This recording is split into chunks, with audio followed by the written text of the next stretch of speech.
All right.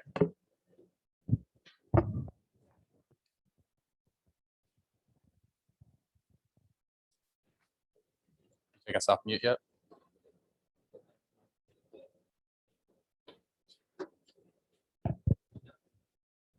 All right, can folks online hear me? If you can wave, thumbs up, a wink, anything, there we go. All right, well, let's get started. Welcome everyone to our November 9th Queen City Toastmasters meeting. Welcome fellow Toastmasters and honored guests. We have some guests here in person as well as on Zoom. So we'll get around to introducing folks here shortly. I am your Sergeant at Arms, Jamie Richardson, and I now call this meeting to order. So November 9th, on this particular day in 1911, Georges Claude from Paris, France, filed the patent for the first neon advertising sign. So that's the fun fact for today, and single-handedly ushered in a whole new golden age of advertising for the United States of America. And so his first advertisements sold was to the Packard Company, 2 auto dealerships in like 1923. And then from Vegas to every single diner you saw ubiquitously in every small town in America, we all had neon signs. And now they're all being faded out for LCD. But that's our fun fact for today. I'd like to turn over the meeting now to our presiding officer, Toastmaster Elvis, to preside over the meeting, or not preside over the meeting, yeah. Thank you, Jamie. Good evening, fellow Toastmasters and guests. It is a pleasure for me to be the presiding officer tonight. Welcome to Queen City Toastmasters. Before we start with the program tonight, I would like to invite our guests on site to please tell us your name, what you do, and how did you hear about Queen City Toastmasters? Thank you. My name is Chris Hall. I'm an instructor for CPCC. I can't remember how I originally heard of Toastmasters, but Queen City Toastmasters, I found you on Meetup.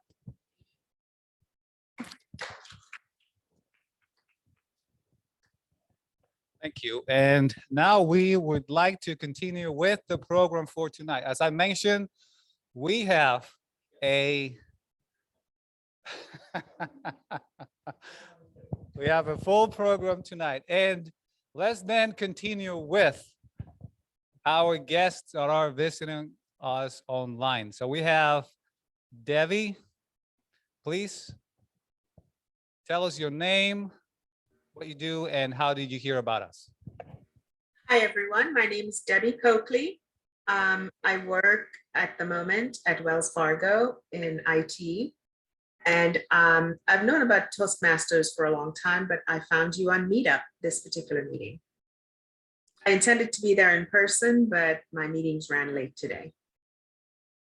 Thank you. Welcome to Queen City Toastmasters. And we have another guest, is Ruben Garrett. Yeah, so my name's Ruben. I'm an accountant at Grant Thornton here in Charlotte. And I found out about Toastmasters through Meetup as well. And I too intended to be there, but had meetings run late. So joined via Zoom. Welcome to Queen City Toastmasters. And without further ado, I would like to introduce our Toastmasters of the day, which will be our president, David Jones. Sorry for stepping on your toes. I didn't know if you saw them or not. Tonight I will be your Toastmaster. That's why I asked Elvis to be the presiding officer, because just don't want to have too much of me. So just welcome to everybody.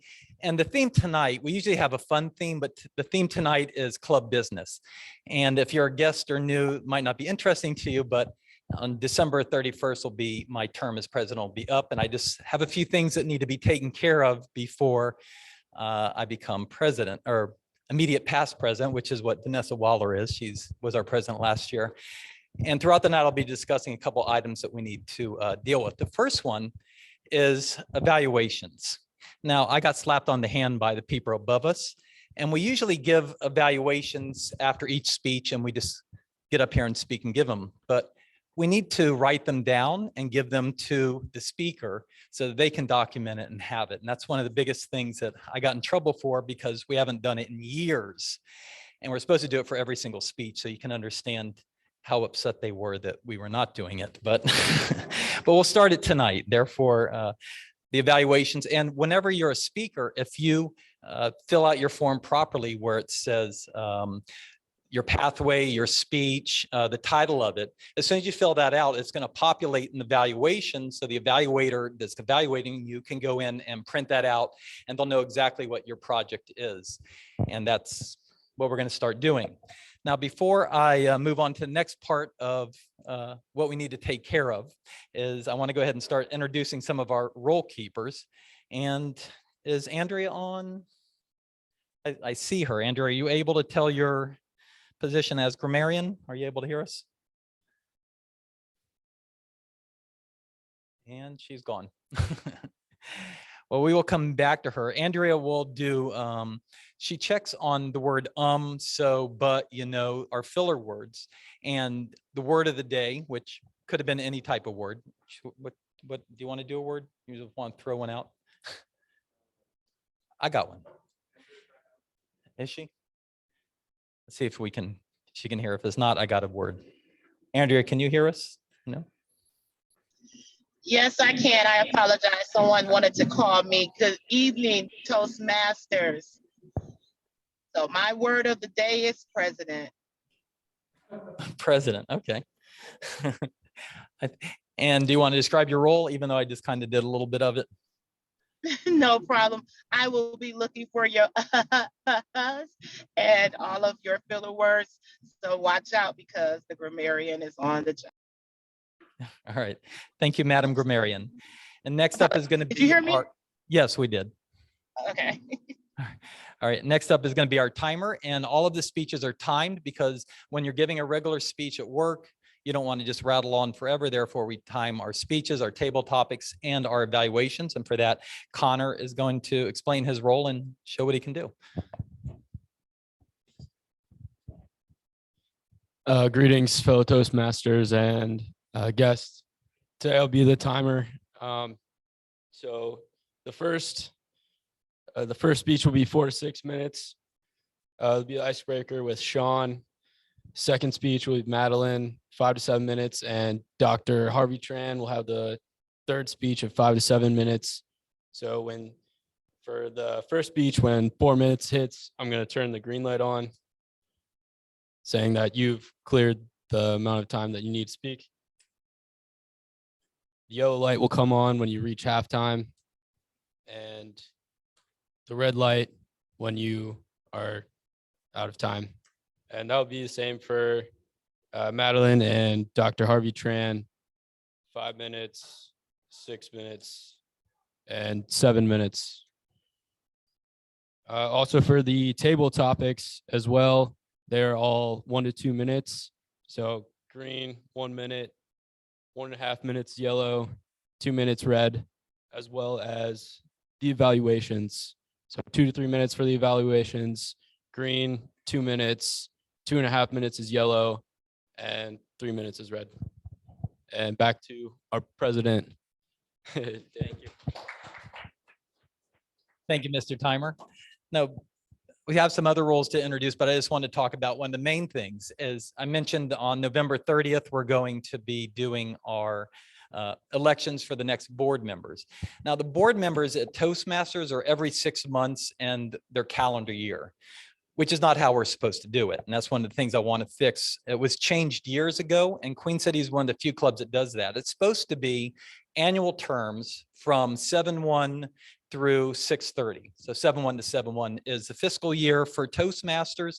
And in fact, you'll realize on 7/1, when you become a new officer, they have training for the officers like a week or two later. But if you're become an officer January 1st, you don't get training for 6 months. And that's because we're out of whack and we need to get back into the 7-1 to 7-1 period. And that's something that the club can vote on. And hopefully whenever we have a quorum, I don't know if we have a quorum tonight or not, but something to vote on starting July 1st, that we would be doing our annual terms and by the fiscal year instead of calendar. And part of that is credit. And we're a club and we're a board that works together. For instance, right now they're doing the club president of the year in the district. And hypothetically speaking, if I became the club president of the year, in theory, I've only been doing it for the 6-month period, 7-1 to 7-1, where Vanessa had done it for the last 6 months. So who gets credit for being president of the year? So it's easier if we do the 7-1 to 7-1, and then we're in alignment with Toastmasters International. There are some other things I need to talk about, but we'll get back to those in a minute because we want to move on to our ballot counter. Sean, oh, there he is. You want to come up and tell us about your role?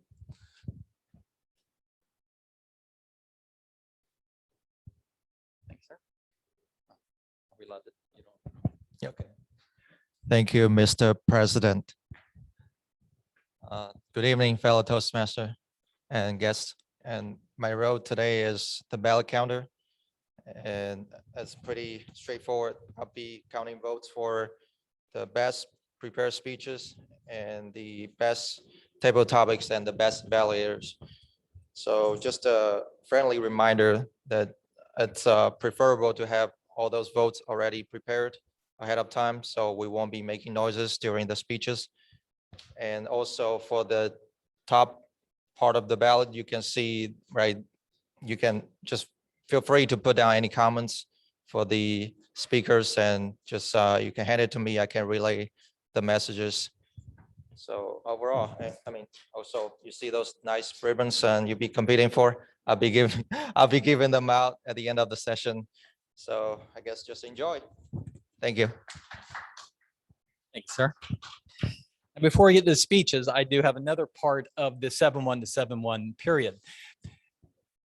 All positions, all board members are allowed to do them for an infinite amount of time. You can be secretary for 10 years if you want. President can only be president for 12 months. And I could go to another club and be president, but not at this club.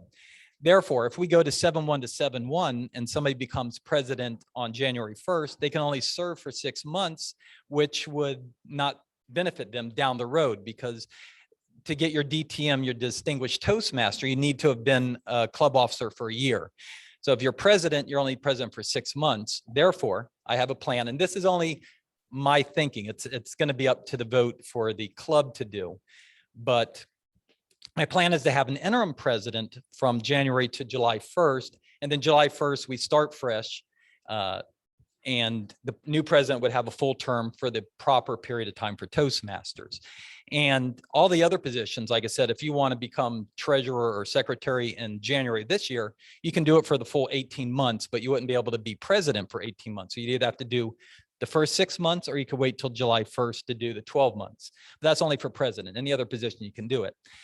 And I've talked to the higher ups in the district, and the best solution that we've come up with is I can't, as I've been here for 12 months, I couldn't be the acting president, even though I wouldn't be the true president. But Vanessa Waller, our immediate past president, could be the president for 6 months. She'd be acting president, wouldn't really count, but she would be in charge of the club for 6 months, and then we would be back to our normal term. So that's something the club, we know we're not going to vote on tonight, but it's just something to think about if that's the way you want to go as a club. It's just me putting it out there as an option to get the club back in working order. Now, we'll get to the fun part, which are speeches and what everybody's here for. And we're going to start with, he's a former Toastmaster, but he just joined Queen City. So he's going to be doing his icebreaker tonight. And it's called Taking Chances, which is what we're all doing here tonight. So if you could please welcome Toastmaster Sean. He's going to give us a little speech. There you go. That's what you're supposed to get that thing out of here. Thank you, President. Good evening, excuse me. Good evening, fellow Toastmasters, honored guests, Zoom members. I remember as if it was yesterday, early morning, My dad comes in, wakes me up by my big toe and shakes it. I'm 10 years old and it's 4:15 a.m. I stumble into the kitchen, pour cereal in a glass, not a bowl. My dad and my brother looking at me strangely. You got to cut me some slack here. I was 10 years old. It's 4:15 a.m. Why was it 4:15 a.m.? It's harvest time. My family owned peaches. We owned a peach farm in Sacramento, California, and harvest started mid-June and it went through mid-September. Every year, my brother and I worked that farm. Every time my brother and I were not in school, we worked that farm. We learned a lot during that time period. We learned how to manage employees. We learned about operations, and we learned how to work, how to just do it, not complain and just do it. My parents never really wanted my brother and I to farm. They wanted us to have office jobs, which is good. They wanted us to have safe office jobs. So that's what we did. We went to school. My brother got a bachelor's in computer science. I got a bachelor's in business with an emphasis in technology. After graduating college, I graduated from California State University, Sacramento. And after graduating college, got a job and I hated it. I just hated it. I missed the gratification of working outside, and I missed the gratification of working for an entity that either my family owned or that I owned. More so is that I didn't like it because I grew up with a bad speech impediment. I stuttered, I stammered. It was very hard for me to communicate, really hard.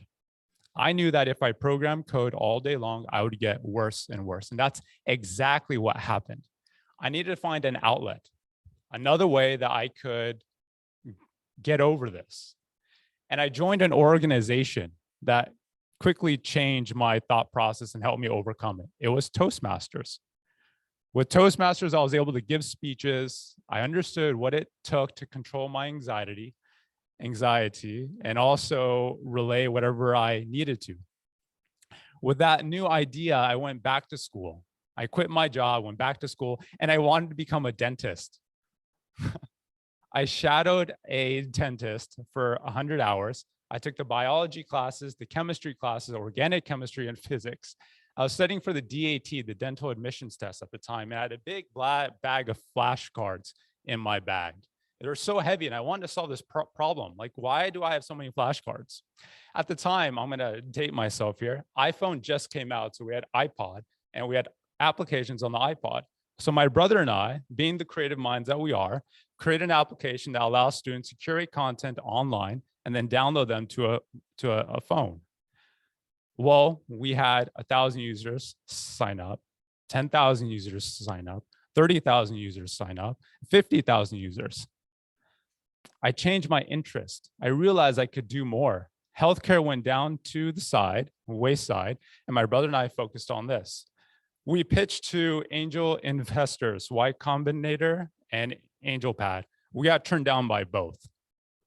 We still pursued. We tried to figure out why college students didn't want to pay an upgrade from a freemium tier to a pro tier. Well, guess what? College students don't have any money to pay for. They're in debt. So at that time, we realized, okay, it's time to shut down the application, but it's okay. We took a chance. We took a chance. We were able to build a business, and then we're able to understand what we did wrong. And that led opportunities elsewhere.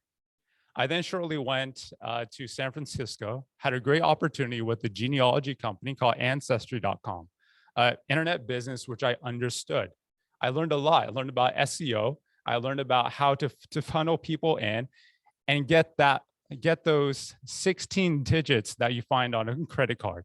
So we perfected that. I learned it, but I got burnt out once again. I started a program, lots of coding, and it wasn't for me. So I left. So what do people do in the West Coast when they don't know what to do and where to go? They go to Los Angeles. And you find a lot of people in Los Angeles that do the same thing. But over there, I started contracting a little bit more. And I met up with someone in Singapore. He was there on a vacation, and I started working with his team that they had. They offered me a full-time position, so I moved to Singapore and I worked over there. However, he didn't really pull me over to work at the company. What we ended up doing is starting a business, another one on the side. He wanted to get into the HR space. And so we did. What we ended up doing is that we got a booth at the HR Technology Conference in Las Vegas that happens once a year. The best thing I ever learned is that we didn't have a product at all. We had an idea, and we were at the HR Technology Conference talking to HR executives, and we're pitching air. We had no product. We had just had an idea, and that was it. It's the best lesson I've ever learned in my entire life. I don't need a product, and I don't need to validate it. I can have an idea, pitch it, and get results back and iterate on that process. Luckily, what we found out is that there's a saturation in the marketplace. The product that we wanted to create, it wasn't worth doing. Rightly so, that's okay. I ended up going back to Singapore, and then from Singapore, I moved back to California. The company we're working for in Singapore, it winded down. Came back to California in 2018. I was wondering, what do I do next? What is my next step from all that I've learned? I like traveling. I like visiting different places, and I like the East Coast. I realized that investments, I realized how to invest early on and how that would gain in equity. Luckily, I was able to purchase a property earlier on, and that gained in equity over time. And I wanted a place that was close enough to the East Coast. I liked Boston. The cost too much was out of the budget for what I had because I was starting a new business at the same time. I came to Charlotte September 2019, loved it. I walked in South End, the Rail Trail, whatever it's called. I love that area. I saw the opportunity. I saw the growth. The airport over here is fantastic, direct flights. You can go to Washington, D.C., you go to New York, Boston, Chicago, Toronto, Miami. This was a place to be. So 2020 was a wash because of what had happened. It was a great time to move, right? Late 2019. But now what I do is I'm a technical advisor to a tech startup in New York. I consult as well. I have a offshore team. So I do small consulting projects. I'm here in Charlotte to meet people, to grow my business and see what will come next. It's taking a chance. You see what happens, take a chance. Opportunities will come up when you take that chance. Presiding officer.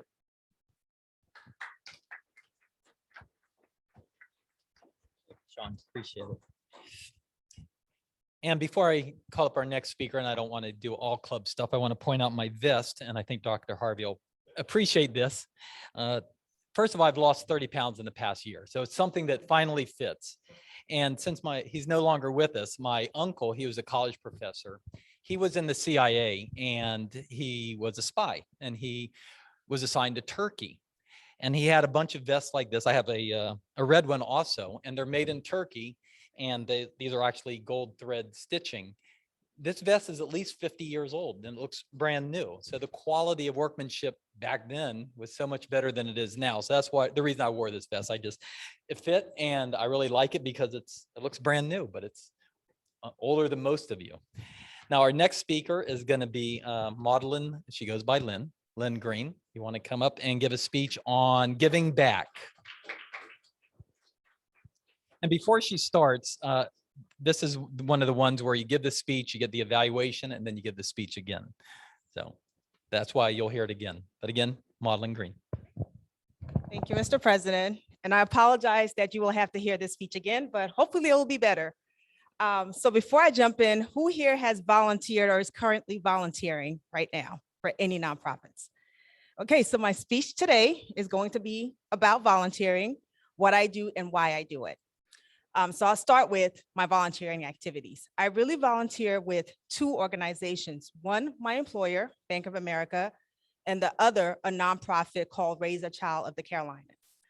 So I work for Bank of America. I've been there for 14 years. And one of the reasons I've stayed so long is that they're really heavily invested in the community and volunteering. They have an organization within the bank called Bank of America Community Volunteers. And they partner with nonprofits across all types of different needs to bring us, the employees, in to help different causes. So one day you could go work at a shelter, domestic violence shelter. The next day you could be at a food bank. I really enjoy doing that because, again, it gives you variety in your volunteering activities. One of my favorite events I've done with Bank of America is at the Second Harvest Food Bank. We got to go there. It's a great food bank that helps hungry people in Charlotte. And one of the things they do is they get food donations from local grocery stores, and they have volunteers like myself come in to package up the food into little kits that people can just pick up and take home. I've been to that place a couple of times, but a few years ago, I had a really memorable experience there because I showed up and Lou Keeley and Thomas Davis were outside. They were volunteering with us. So I've gone there, like I said, a couple of times. We've packaged up food before. This was by far the most electrifying race to get the food package because they really did move like athletes. They were running around the food bank and all the volunteers were running around and trying to keep up with them. So it was a great opportunity because I gave back and I got to hang out with celebrities, well, of a sort. So I've done that. I've done a number of other activities with the bank, and truly it has been the most rewarding experience. I also volunteer with this organization, as I mentioned, Raise a Child of the Carolinas. They're focused on underprivileged children. And a lot of time, underprivileged people aren't only lacking in the necessities of life, right? There is a lack of experiences as well. People are only exposed to what they know in their immediate vicinity. So this organization comes in, takes the kids on trips, museums, brings in mentors, professional tutors, just to expose them to things they wouldn't have been exposed to and to broaden their horizons. I'm not the best with kids, so I do none of that. I am the HR coordinator. My job is to find really passionate people who actually like working with kids, bring them into the organization, completely vet them. I run background checks. I check their references just to make sure the children are safe. So I will use this speech shamelessly to ask for volunteers if you're interested and want to partner with a great organization for a great cause. It's called Raise a Child of the Carolinas. We have a website and we're on Facebook and Instagram. So those are the activities that I do. The reason I do those activities, I think I mentioned it in my icebreaker speech that I am an immigrant from Liberia, West Africa. My family and I moved here in the 90s with literally nothing. My mother was a single mother raising 4 girls by herself. She worked 2 jobs. We barely saw her and we were still poor. We had no car. We took the bus everywhere. And there were trips that would be maybe 30 minutes long and it would take us 4 hours because we had to transfer from bus to bus. We lived in a low income housing project, roach infested, with other families like ourselves, a lot of immigrants, and we were really poor. But the one thing I remember from that difficult time is how helpful nonprofits were to us. We struggled without a car for a year, and one day my mother showed up with a car because a nonprofit had just given her a car. We went to food banks, much like the one I volunteer at, got food from there. Our church sponsored us for a lot of activities, but the most important thing I think we were exposed to was mentoring. There was an organization called Girl Power that took my sisters and I on events much like Raise a Child of the Carolinas does. We were taking on trips. We had so many experiences. American food was new to us. All of it was. Our first hamburgers and hot dogs came from trips like that, right? And I never liked it, but at least I got exposed to it. So all of that mentoring and tutoring that other people put into my sisters and I feel like is the reason we are where we are today. I work in banking. I have a sister who's a doctor. I have a sister who's a CPA. I have a sister who is very passionate about children and is a teacher. And I feel like had people not poured their time, love into us, we wouldn't be where we are today. So as I've grown up, I've tried to make it my duty to give back in the way it was given back to me. So that is my why. I'm going to close out again with one more call to action. I know I shamelessly plugged my volunteer organization, but it's not about Raise a Child of the Carolinas. There are people in need all over this country, all over Charlotte. So if you have an hour or two, find an organization, give an hour or two of your time. There are 2 great websites here in Charlotte. There's one called Share Charlotte. There's another one called Volunteer Match. You jump on there and you can find an activity just like that to go volunteer to for 1 or 2 hours. If you don't want to actually spend a couple of hours there, there are opportunities to just grab some groceries or something and drop it off somewhere. So I encourage you, if you have the time to do that, it's super rewarding. You'll feel better because you've helped somebody and they also receive the help from you. Thank you. Thank you, Lynn. All right, one more club thing. And the guests might be wondering why we're talking about club and officers. The motto of Toastmasters is where leaders are made. It's not just about public speaking. It's about becoming board member, area directors, district, moving up throughout the leadership roles. It's just part of Toastmasters. How it was originally formed was speaking and leadership. And the next issue that we realized when I was talking to Vanessa about this is a lot of people want to be officers, but you don't know what's involved. You don't know how much time's involved. You don't really know what you're going to be doing. So that's going to be something we're going to start doing. Is maybe one of our speeches will be an introduction to what is secretary or what is president and how much time is it going to require for you to do it. And so you can make a better decision of whether you want to be an officer or not. And that's what we're going to do. And next up is the very energetic Dr. Harvey Tran. He's speaking from the presentation mastery, and it's setting lofty goals and high expectations. Thank you so much, Mr. President. I will take this back. Good evening, fellow Toastmaster and honorable guests. Can we have a hand of applause? Now, that hand of applause is not for me. I do not deserve it. It's for my wife, my beautiful wife, Helen, and also my talented daughter, Hannah. And also, Helen is pregnant. And without them, I would not be here today. So thank you so much.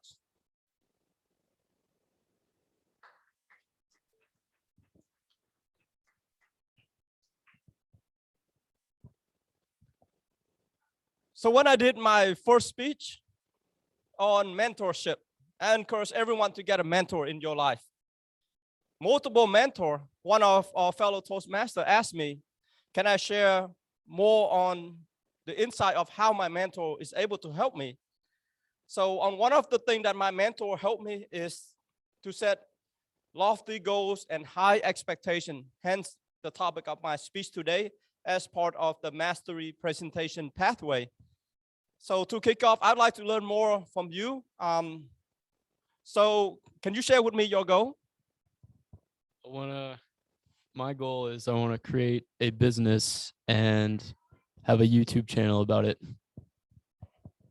Okay, so Connor wanted to have a business that ownership that he start and also to have a YouTube channel.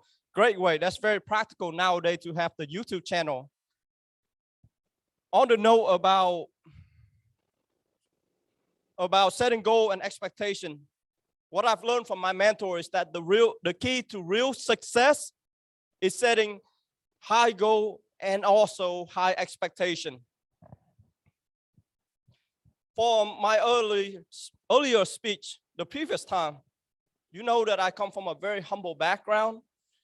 I have a background as a medical doctor, also scientist from Columbia University. It sounds great for marketing, but it's actually not. It's a lot of pain, lot of suffering that goes through that. I never wanted to be a clinical medicine doctor. That was my dad's idea. His idea is for me to become a physician in the family. I'm the youngest one of 6, so he was like, you came here later, so you still in school. We want a doctor in the family. And I never asked my dad why. I only focused on the how. How can I do this? How can I meet my dad's expectation? And then as you can see from the next slide right there, if you check out that picture, I was working at GNC. What kind of physician would be working for minimum wage at GNC, pushing testosterone booster to older gentlemen who cannot get it up? It was a very humbling experience. I had to sweep the floor, but I enjoyed it. I enjoyed the salesmanships, and I enjoyed the learning experience that I get there. During the time when Helen was pregnant with Hannah, I was writing my blog. That's something else that I enjoy doing, is just writing. And I read a lot. I read like over thousands of books. And so I was blogging about what I read and about that experience. And I met my first mentor, Mr. James Meyer. He was a former trader at Bear Stearns. Mr. Myers now runs his own hedge fund, his investing group, a multi-millionaire. So very, very successful guy. And the first expectation that he set for me was, Dr. Tran, a highly intelligent guys like you does not have to go to the hospital to work. I know you don't like clinical medicine. You can make at least $400,000 just staying home, writing, doing what you're doing. But you have to stop slamming the rich people in the biopharmaceutical, because he noticed I always help the everyday investor. So I took his expectation, his mentorship. I started to ramp up that block and then turn it into a business, a subscription-based business in Second Alpha. And then I reached that goal. Very quickly, I reached that goal. And then with that expectation, integrated biotech investing become the top biotech investing community in the world, because Second Alpha is worldwide. They're based in Israel. And we used to have all 5-star rating, over 100 review, because of the great salesmanship skill, what I honed in at GNC, of those such a humbling and difficult experience. And then next is that I follow my other mentor. I start to secure other mentor, and then the other mentor said, you got to spend all that you make. I made $1 million. He was like, you got to spend it. Push yourself against the wall so that you would increase your earning power. Because if you just satisfied doing what you're doing, you will never advance. And as a result, we went all of that shopping trip. If you, David, if you can scroll down to, we went to MS, New York, Atlanta, and bought like bags, like the MS Birkin bag. It's so hard to get, but I worked on my speaking skill and was able to buy my sister, my wife, multiple bags. And then my second goal for the second expectation that is set by my father figure, the baddest, the biggest of all, the one who the other gentleman, the other day, Ali quote, because I live in his castle. He said that one of the quote that Ali mentioned was that, show me your friends and I show you your future. What he meant is that not to be surround yourself with people like you, because if you surround yourself with people like you, you will always be yourself. Surround yourself with people who are different from you, who have different skill set to mentor you, to take you to the next level. So he took me to the next level by setting my expectation for me to build the fastest growing home healthcare company in North America. That's where high performance healthcare started. It was not easy. I have to expand my comfort zone. And as such, in the picture you saw earlier, I went skydiving. I started to do crazy stuff that I never believed that someone like me would do. Once I jumped onto a restaurant, the singer was singing. I was like, let me sing for you, just to expand my comfort zone. He thought I was crazy. I drink my little whiskey too. So it's kind of easy with the transition. Now then you saw in that board of directors, non-executive, multi-millionaire who grew company, hundreds of million dollars, billions of dollars. For someone as young as me, the youngest member of the board, to control that pack is difficult. Without my mentor, I could not do it. Without that high expectation that he set for me, absolutely no way. Then the third expectation, one of the gentlemen there is Mr. Howard Byrd, is the lawyer for the former US governor, Tom Rich. More expectation for me to become the first Vietnamese American US senator. And as a result, can you scroll down to the screen on CYB? As a result, I started to hone in my skill, improving my public speaking skill. Hence, I am here. Hence, I recently got voted to the youngest member of the board of Charlotte Youth Ballet, as well as the youngest lector for two churches, two biggest church in America, St. Joseph Vietnamese Church and also St. Matthew's. And then just a quick note about the rock trading. I started to set high expectation for those around me, the rock trading. Just a quick overview about the rock trading. When I met him through Twitter, he had only about 15,000 followers. And then he shared with me his story. He used to live in a 1-bedroom that he rented from a house, another family, him, his wife, and his daughter. I said, The Rock, his name is John. You are so charismatic. You have all this meme. You can reach to the younger audience. Guess what? A guy like you ought to be making at least $1 million a year. He took that expectation to heart. He was working 7 days a week, even harder than me. A couple months later, he's followed by Barack Obama, and then the CFO of Twitter, and all the famous people like Mr. Zach Morris. He climbed up to over 120,000 followers. Now he's making over $100,000 each month and climbing much, much faster than I anticipated. So in summary, fellow Toastmaster and honorable guests, set your goal bodacious, set it high. Set your expectation high and surround yourself with people like, for example, David. He's a far better speaker than me. That's why I'm asking him to be my mentor in public speaking. I'm not sure if he's gonna take me, but I have thick rhino skin, so I'm gonna ask him. With all that being said, please set your goal high, set your expectation high. And also if you want to connect with me on my various social media, I have my Linktree /Dr. Harvey Tran. Thank you so much for your precious time.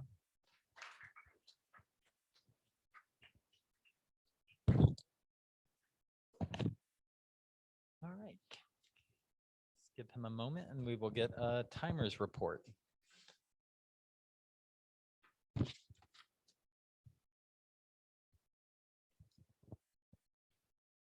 Sean, I logged you in at 7 minutes and 45 seconds. Lynn, 6 minutes and 11 seconds. Dr. Harvey Tran, 8 minutes and 50 seconds. Thank you much. And icebreakers don't really have a time. Therefore, he qualifies, Lynn qualifies. Unfortunately, Dr. Harvey went over the time limit, so you can vote for one of the two of them. And then the ballot counter is going to come around and do it. Next up is going to be, I'm going to give him a minute to write out his stuff. And I'm going to mention one of the other things, since we've gone hybrid, almost all this equipment is mine, except for the 2 computers. This is the club's projector, but all the other electronic equipment belongs to me. And if I'm ever not here when I'm not president, it might be hard to have a hybrid meeting. So I'm looking if anybody has a company they work for, maybe that might donate computers. We could use 1 or 2 laptop computers to keep it going just in case I'm not here and I don't have to bring all of my equipment. The club will own it. Worst case scenario, the club does have enough funds available to buy a computer, but if you happen to work for a company that might want to donate one, we would gratefully accept it. Elvis has one he's going to bring in and see if it works, but we'll see how it goes. And with that, we're going to move on to the fun part of the meeting, which is table topics. And I'm going to allow Toastmaster Stewart to explain the role and get it going. Thank you, Stewart. Fellow Toastmasters and honored guests, my name is Stuart Bryson and I will be your table topics master for this evening. Table topics is an opportunity for members and guests to practice their impromptu speaking. Since we have no real theme tonight, I have devised a group of hard-hitting and potentially polarizing questions. Not really, hopefully they'll be fun. At the conclusion of this portion, I'll ask for a timer's report and for Sean to come around and collect the ballots. So without any further ado, can I have a volunteer for the first question?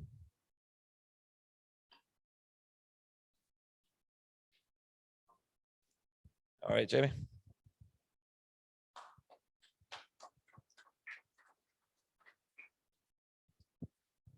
Jamie, share an experience of an instance when you stepped outside of your comfort zone. All right, thank you for that question, Mr. Table Topics Master. Outside of my comfort zone. So I'm going to give you an example of a story experience that I had. I've shared this in previous speeches. My father was a ecologist at the University of Georgia and also an expert on sea turtles. So I followed him on many of his research programs and trips and nesting. He had nesting programs kind of throughout the Caribbean. And so one of the experiences that was, I would say, definitely outside of my comfort zone was we were in Kingston, Jamaica, and we were visiting with the head of the National Zoo there, a woman who was fantastically impressive and had built this zoo basically out of thin air and created this amazing program for some of the indigenous species there. And she had us staying at a friend's house within the Kingston downtown area. And my dad and I were sitting there in the middle of the night, and all of a sudden we heard this like banging and loud music, and we weren't sure what was going on. So we got out, we started walking around the neighborhood. It was probably like 6 or 7 o'clock at night. And we found ourselves in this small staged like outdoor amphitheater. And it turns out that in Jamaica, it's really one of the big entertainment things is car stereo competitions. And so everyone would just drive their car up onto a stage and then blast the music as loud as they possibly could. And so we ended up spending a good 30, 45 minutes there enjoying the sounds of the best car stereos that Kingston, Jamaica had to offer. And that was my story.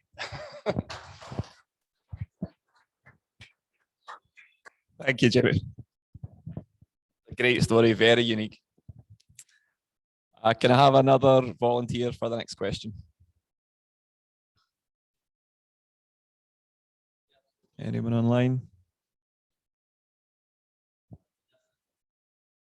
Okay, Vanessa, sorry, I didn't see you there online. No worries. I couldn't tell if someone in person had their hand up, but.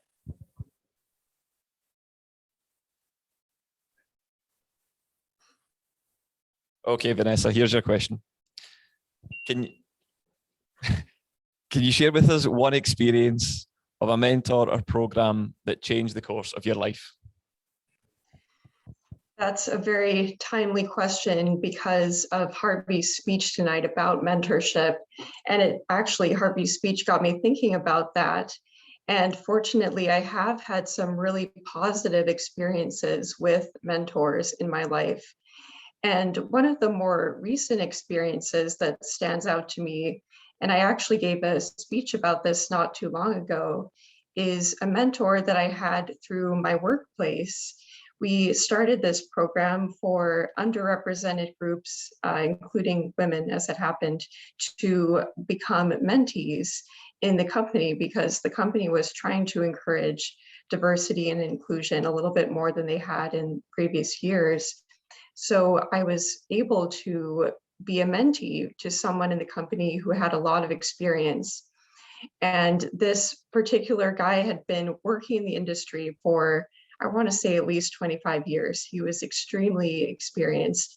And he was so fun to work with because he had such a different personality from me. He was very just gregarious and outgoing in how he told stories, and he had so many stories to tell.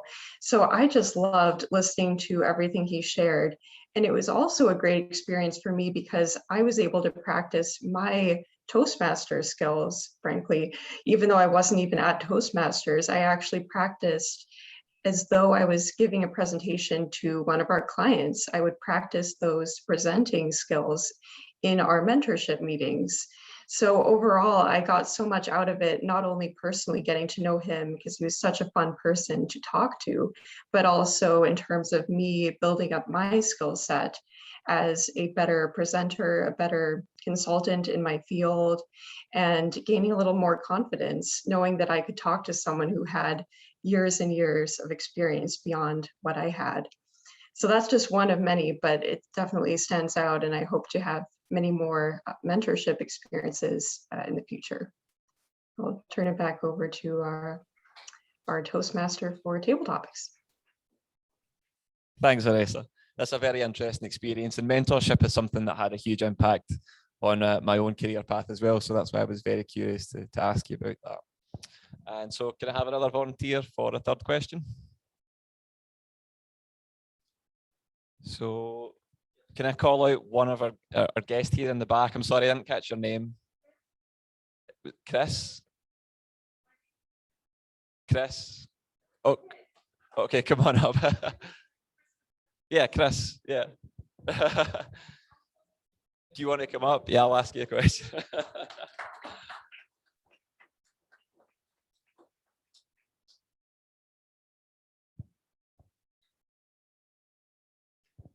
Okay, Chris, since you're a guest, I'm going to give you a very challenging question. Tell us where in Charlotte is your favorite place to eat and why? Oh my gosh. Yes, I am not from here. I've lived here for 10 years. I think my favorite place is Chopped. I just found that recently. A lot of fresh, we know Chopped. And it's in the Park Plaza. So I like the area. I like sitting outside. I like seeing people walk up and down with their dogs and their children. And that's my new favorite place to eat. Thank you. Thank you, Chris. Chopped is great, but I'm not a big salad fan. Okay, so Mr. Toastmaster, we do not have time for a fourth. Okay, I will now call for a timer's report.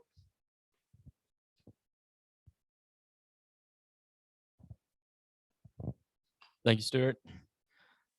For Jamie, we had 1 minute and 39 seconds. Vanessa, we had 2 minutes and 10 seconds. And Chris, we had 36 seconds. Thank you. Okay, thank you, Connor. And if everyone could just make sure you pass your ballots to Sean, I will now pass it back to our president and Toastmaster this evening, David Jones. Thank you much. Appreciate it. I'm sorry, Chris, that we put you on the spot. I told you didn't have to speak tonight, but, and also as the table topics, as a guest, you don't have really time. So it doesn't matter if she was under time or not, it doesn't matter whenever you're a guest. And now we're going to move on to the evaluation part of the meeting. And I'm going to go ahead and call up Toastmaster Eric Laxter, who is also a doctor.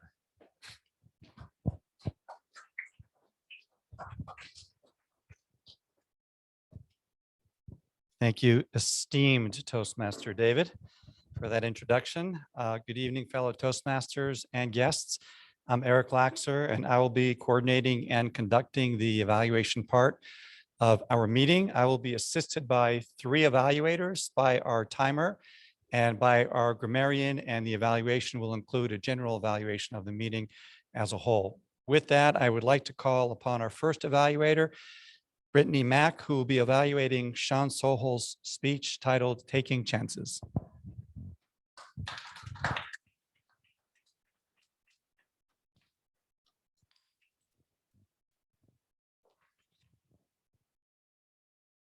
Thank you, General Evaluator.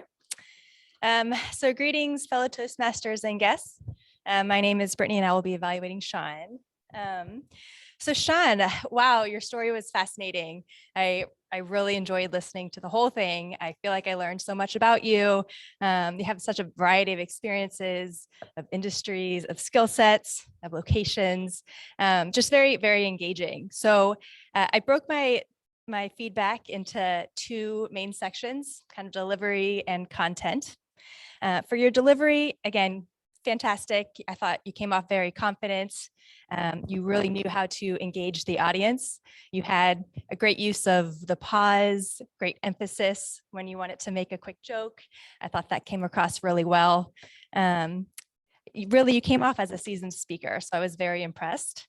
In terms of your content, again, it was great. I found your story was chock full of all these anecdotes and great stories, really allowing us to kind of have a peek inside your life.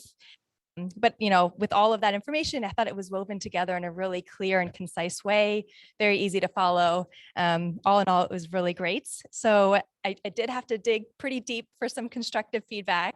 And that is, you know, in order to bring it to the next level, some ideas I had were really just, since there was so much content, maybe introduce the theme early on in the story with a quip or a saying or something like that, and then revisit that throughout the story so that you can kind of continue to reground the audience, kind of give them a roadmap to follow along with you, and then you can kind of deliver with a bang at the end. But again, that's sort of digging deep. I really love the story. It was engaging. Thank you for sharing your story.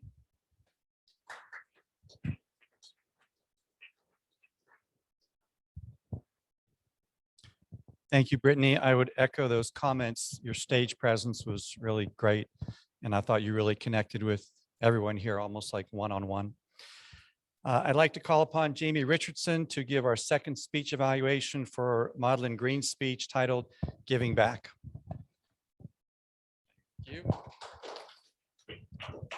Thank you, Mr. General Evaluator. So congratulations, Lynn. That was a fantastic speech. I always enjoy your speeches. I know you said this was your second time going through your second speech, but it definitely felt like your fourth.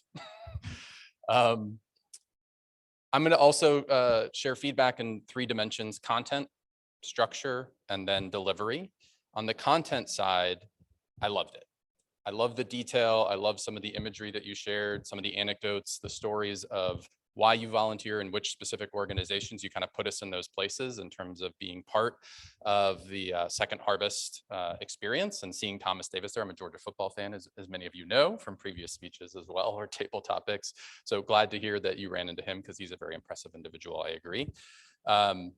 I thought some of the specific examples then that you shared later in terms of your own childhood and experience and getting to try a hamburger for the first time was really powerful. And I'll talk about that in a little bit. In terms of structure, fantastic structure. I can tell that you thought a lot about how you wanted to bring the topic across. So what are the programs that you participate? What is their mission? You did a great job of giving an overview, not only of the Bank of America program and the variety that you got exposure to there and what's unique about that, but also what support or the why, right? Why is it important for you to participate in those going forward? I thought that dual structure and then the call to action at the end was fantastic. In terms of delivery, great confidence throughout, very clear speaker throughout, didn't come across nervous really at all. So that was fantastic. Fantastic humor. I saw a lot of smiling and engaging the audience, which is great. Good eye contact, good pace. You weren't too quick as you worked through it. So let's talk about a couple things that I'd have you think about next time or improve upon. One is on the tactical side. So speak a bit louder. It was maybe hard for some of the folks in the back of the audience to potentially hear you. That's an easy one though, I think, that just comes with getting more confident up here.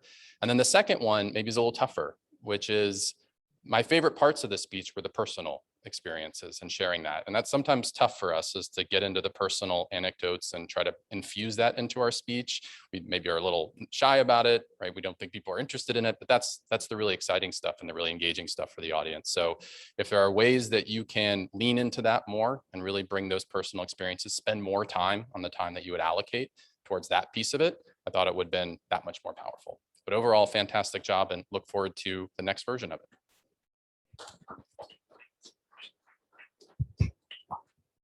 Thank you, Toastmaster Jamie. Yeah, Lynn, my thoughts. That was a really great speech, very motivational. I think your story needs to be heard by other people.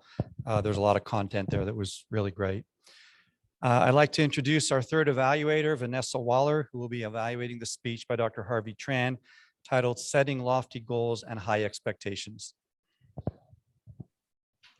Thank you, Toastmaster General Evaluator.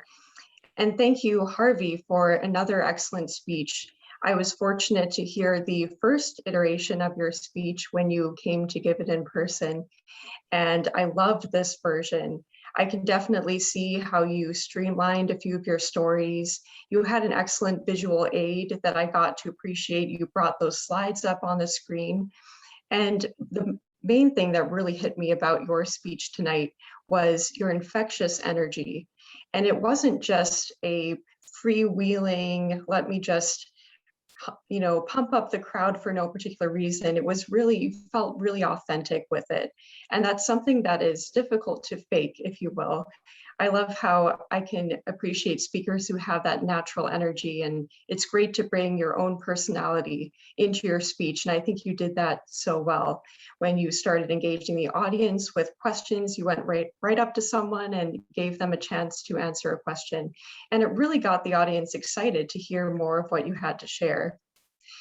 And there were a couple of things that I wanted to point out that you could challenge yourself on. I know this was your second and really excellent speech, so I'm not going to nitpick it too much, but I know you have speeches coming up in the future. And one thing that I always like to emphasize that I still work on a lot myself, it's hard, but emphasizing vocal variety and pacing can be a great way to keep your audience really listening. Sometimes when you're sharing a lot of interesting stories, which you did tonight, it can be hard for the audience to catch everything. So vocal variety, varying your pitch up and down, maybe pausing to let something really sink in when you have something important to share.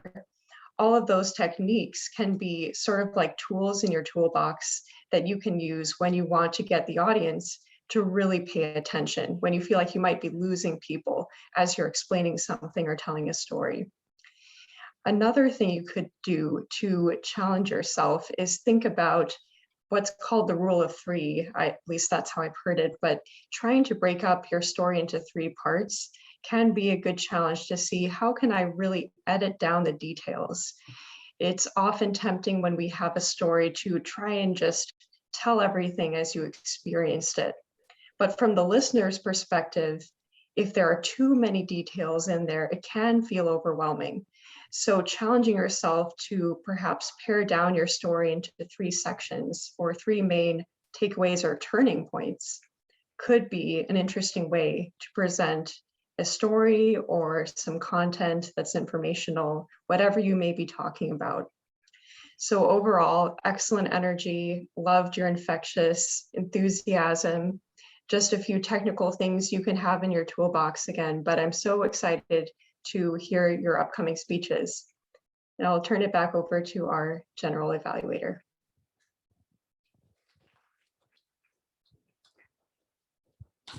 Thank you, Toastmaster Vanessa. Those were excellent comments. Dr. Tran, I would only add one thing, that whenever you speak, you always give credit to other people for your success. And I think that's a great lesson for all of us, and really is a good message about strong character as we recognize the value of people around us. I would now like to call for a timer's report with Toastmaster Connor.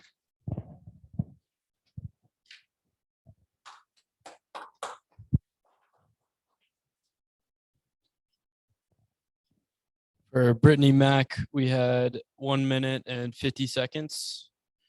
For Jamie, we had 2 minutes and 35 seconds. And for Vanessa, we had 3 minutes and 12 seconds. Thanks. Great, thank you. I would like to just take a couple of minutes to go over my thoughts on the meeting as a whole. And most of this is positive. There are a few small constructive suggestions. We started on time. The room was set up impeccably as usual. Thank you, David, and thank you, Jamie. The introduction of the theme of the day, which was really club business, I think was very well done. And sometimes business topics can be a little bit mundane, but I think the way you weave them through various points of the meeting was really well done. And so there was some entertainment value to it. My personal thoughts are that your suggestion of Vanessa being interim president is great, and I look forward to further discussions about that. The people who played various roles, Toastmasters Connor, Sean, Andrea, and Stuart, I thought did a great job with all of their roles, especially explaining their roles and what the requirements of each of their sections were. So excellent job. And thank you everybody for staying on time. Yeah, this was a very busy agenda. My one feedback or plug for the club would be to try to sign up for roles as early as possible. The one theme I've noted since being here for 4 or 5 weeks is that there is a lot of responsibility on our president's shoulders to rally the troops the last few days. And obviously everyone's busy and we all understand that. But the benefit of signing up early is you have longer during the week to prepare for your role during the meeting. So that would be my one plug. And with that, I will turn it over to our grammarian, Andrea, for our Grammarians Report.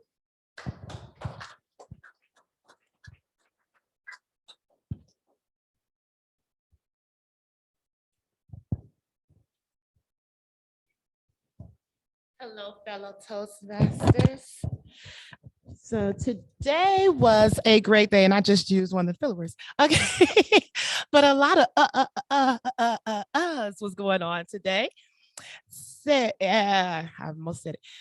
Okay, so first of all, speaker number 1, I realized that became your crutch word. It was a phrase you just kept saying. I realized that.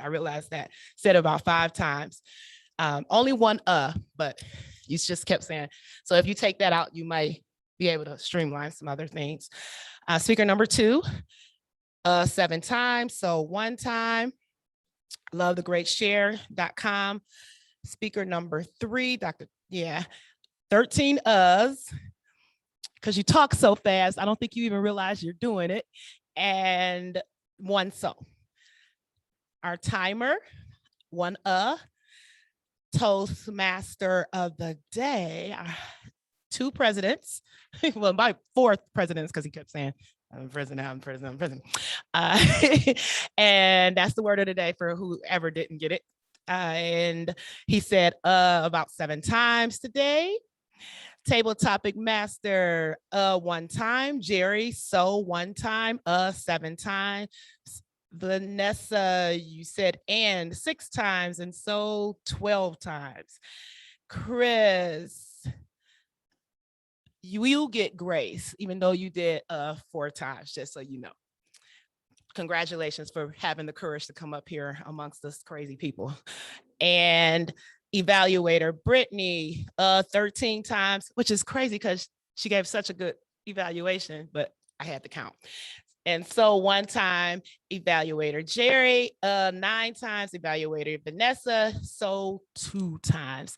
And with that, we're gonna say thank you, Mr. President, because I had to put that in there.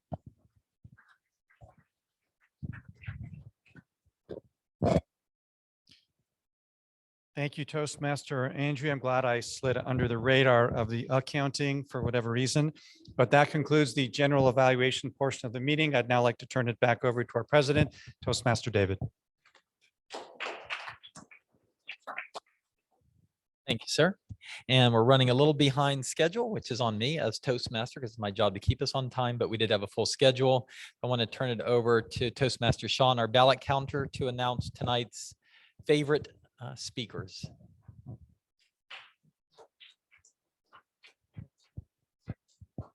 Thanks, sir.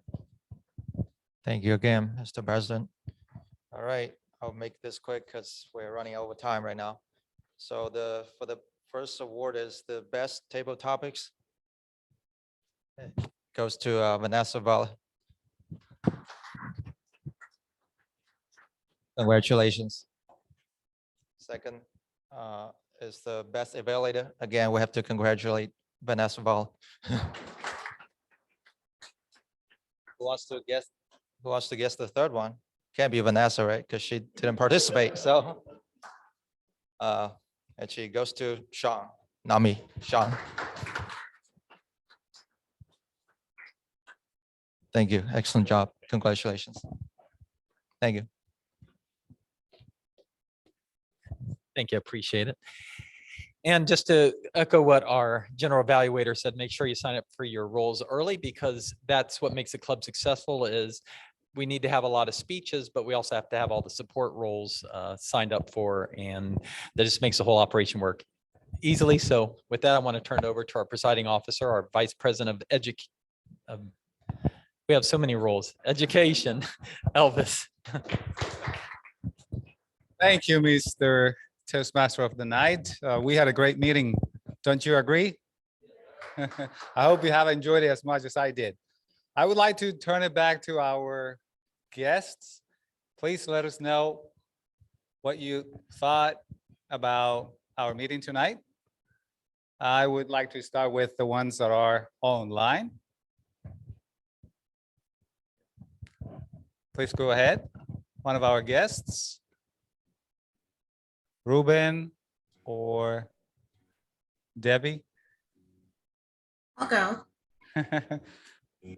Thank you for having me tonight. I was very impressed. I've never been to a Toastmaster meeting before, so I really appreciated hearing about all the roles, and even I appreciated hearing about the different